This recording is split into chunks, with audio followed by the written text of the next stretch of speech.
Hey everybody, welcome to a brand new episode of Indie Zombie. These are the Quickies. Today I talk about two quick little titles that I've taken some brief looks at, and these are my opinions. First up, Derelict Fleet. Derelict Fleet is a space shooter in the same vein as Star Fox, or really like Wing Commander, like old school Wing Commander. You're in a bit of an open space area. You got these other space shuttles around you that you have to defend. You have blasters, you have missiles, you kind of have a lock on. You can change your viewing perspective from third to first, which is pretty nice. And the game looks good. All the voices are done via what sounds like Microsoft Sam a little bit, only it's a tad more intelligible. After only a few years of tension, the Alliance has launched a surprise war against us on our home planet. And the game looks good, and it kind of feels good, but my problems with it are that two things, and I'm sure this is going to sound kind of stupid, but I don't like the fact that you can't control or adjust your speed, that you can't slow down or speed up.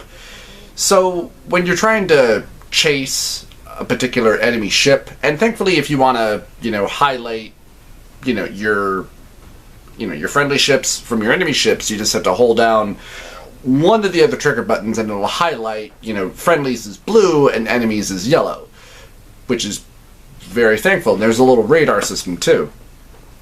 But what was kind of annoying would be that in terms of, I guess, I'm not sure if it's depth perception or anything like that, but when you have an enemy that you can't tell if they're ahead of you or behind you and you're trying to aim at them properly, and what would make that so much better would be if you had a brake so that you could slow down and then they get in front of you and then you go up behind them, like aerial tactics and stuff like that. Stuff that I'm used to from various other shooters that I've played. And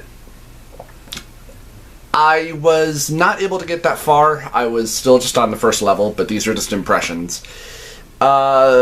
What's kind of cool is that you have a wingman who, like in Wing Commander, a little bit, you can give them two different orders to either help protect the fleet or to cover you, which is pretty cool.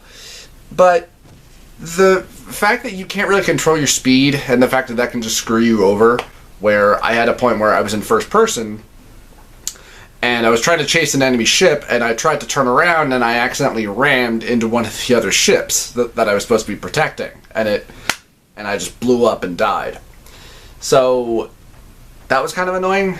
Otherwise, the controls feel pretty good. There's no real lock-on or anything like that. You just have to highlight an enemy and then you can fire a missile. Combat feels fine. But because you can't control or adjust your speed, that was something about it that I just never really liked. There are two different types of ships that you can choose from when you first start the game. One that is a pretty good all-around ship, and then there's one that I don't remember if it was faster or slower, or if that was the difference between the other one. And I imagine various other things are probably unlocked as the game goes on, and the game was fairly cheap, so I'm not going to knock it too hard. I think I really could have gotten into it a little bit more if the game had some better adjustment controls in terms of your ship. Alright, so moving on. Up next, we have Demon's Crystals. I've had this game just sitting on my console for a while, and these are both titles for the PS4, by the way.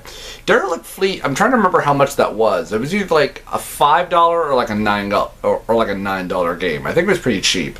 And this is about the same for this one. And this is a twin-stick shooter.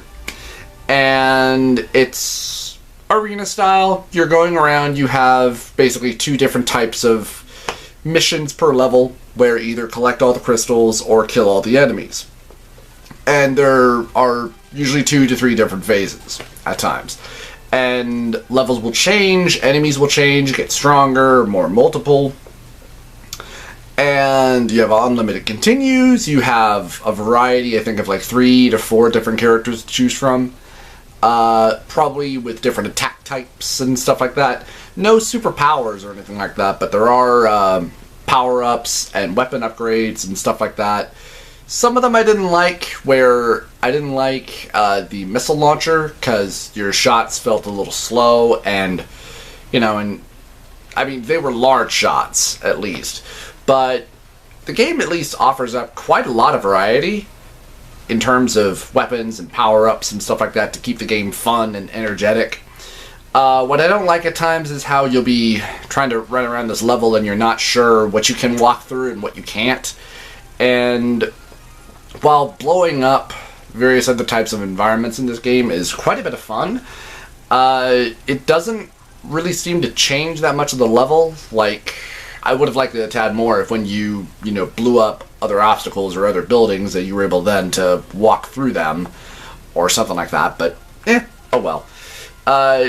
Regardless of that, I thought this was a pretty fun game, and the fact that there's local multiplayer and stuff like that is the sort of thing that would really make me want to go back to this again and even play it with my friends. So, there you go. One okay game that I have some problems with that's kind of hard for me to recommend, and another one that I thought was pretty cool, pretty fun. So I'm going to try and take a look at a few other titles if I can get around to it. Either way, hope you guys enjoyed. Please let me know what you guys think in the comments below. Please give this video a like or subscribe if you enjoyed it. I would really appreciate it. Support me on Patreon. Check out my channel for more videos. Follow me on Twitter. All the cover art for these videos is usually done by my friend QuickKick. All links are in the description down below. Thank you guys so much for watching. See you next time.